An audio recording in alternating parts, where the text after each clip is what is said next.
नमस्कार बंधुओं, मैं आपका भाई अंजय चौहान। और बंधु, आज हम लोग जानेंगे कि अधिक वीर्यनाश वाले व्यक्ति के क्या क्या लक्षण होते हैं।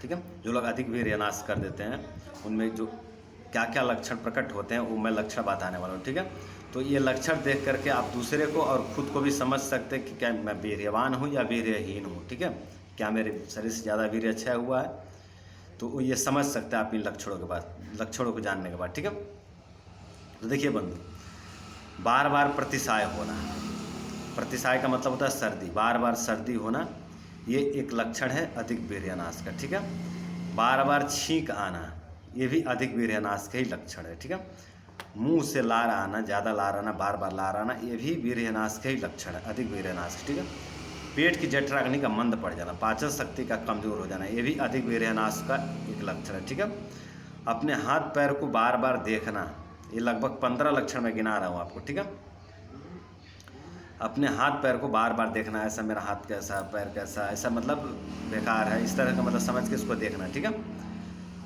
और भोजन के प्रति अरुचि, ठीक है, ये भी अधिक वीर्यनाश के लक्षण है। मैथुन, हस्त मैथुन, शराब सेवन तथा मांस खाने की इच्छा का अधिक होना।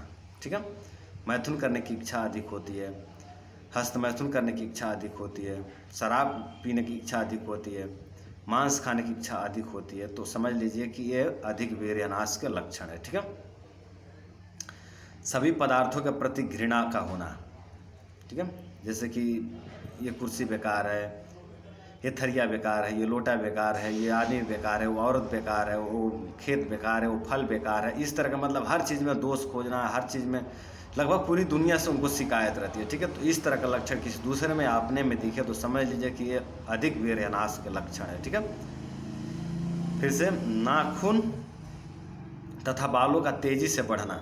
ठीक है, नाखून जो है, ये नाखून ये आज अगर बनाए और फिर 2 दिन 3 दिन में पूरा बाहर आ गया तो ये समझ लीजिए कि वीर्यनाश हुआ है शरीर से। ठीक है, और अगर आपने बाल कटवाया और फिर 2-4 दिन में बढ़ गया तो ये भी पहले उतना नहीं बढ़ता जितना अब अगर बढ़ने लगा तो समझ लीजिए कि अधिक वीर्यनाश के लक्षण है। ठीक है, तो मैंने ये बहुत पहले एक यूट्यूबर से सुना था कि बाल जो है कि ब्रह्मचारी के बाल बहुत तेज़ी से बढ़ते हैं, नाखून तेज़ी से बढ़ते हैं। ठीक है, तो जब नाखून और बाल तेज़ी से ना बढ़े तो समझ लीजिए कि शरीर से वीर्य क्षय हुआ है, तो उन्होंने उल्टा बता दिया था इसको। ठीक है, जबकि ब्रह्मचारी का बाल और नाखून धीरे से बढ़ता है। ठीक है, और जो वीर्य क्षय वाले हैं इनके बाल और नाखून तेज़ी से बढ़ते हैं। ठीक है, ऐसा आयुर्वेद कहता है। ठीक है, और ये मेरा खुद का अनुभव भी रहा है, सिर्फ आयुर्वेद तो कहता ही है, मेरा अनुभव भी रहा है। ठीक है, भय का लगना, ज़्यादा डर लगना, ये भी अधिक वीर्यनाश का लक्षण है। क्रोध अधिक आना, ये भी अधिक वीर्यनाश का लक्षण है। ठीक है, अकारण चिंता होना,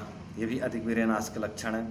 अपने सुंदर शरीर को भी घृणित रूप में देखना, शरीर तो अच्छा है, ठीक है, दूसरे के देखने में हाँ ठीक है, सिंपल है, साधारण है, पर खुद को मैं काला हूँ, मैं पीला हूँ, मैं बेकार हूँ, मेरे हाथ बेकार है, मैं पतले हूँ, मैं दुबला हूँ, मैं बहुत मतलब खुद को ही हीन भावना से देखना, ये भी अधिक वीर्यनाश के ही लक्षण है। ठीक है, और आखिरी लक्षण है आँख का सफ़ेद हो जाना या आँख का पीला पड़ जाना। ठीक है, ये भी अधिक वीर्यनाश के लक्षण है, लगभग 15 लक्षण है। ठीक है, तो ये सभी अधिक वीर्यनाश के लक्षण हैं। अब ध्यान दें कि ये सभी जो लक्षण है ये आयुर्वेद में टीबी रोग के पूर्व रूप भी बताए गए हैं।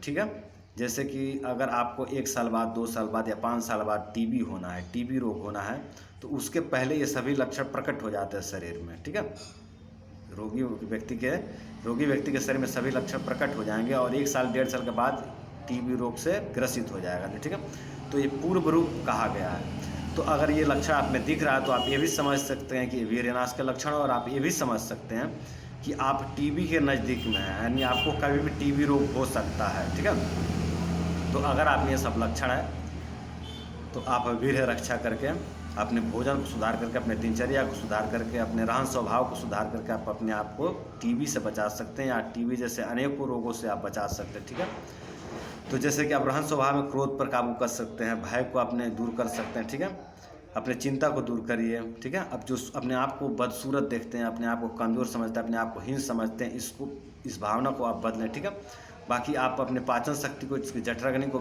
मजबूत करने की चिकित्सा करें। ठीक है, तो इस तरह से करके आप आने वाली बीमारियों से बच सकते हैं। ठीक है, और ब्रह्मचर्य का पालन जरूर करें। ठीक है, वीर्य रक्षा करें। अब मैं ये नहीं कहता कि यहाँ पे घर छोड़ दे, परिवार छोड़ दे, घर छोड़ के भाग जाए, नहीं, ऐसा कुछ नहीं। आप परिवार में रहते हुए थोड़ा संयम में रहे, बस यही है जो कहना सो यही कि संयम में रहना। तो धीरे धीरे जो है कि साल, 1.5 साल, 2 साल में शरीर पुष्ट हो जाएगा। ठीक है, तो आज के लिए इतना ही। नमस्कार, प्रणाम, जय हिंद, जय भारत।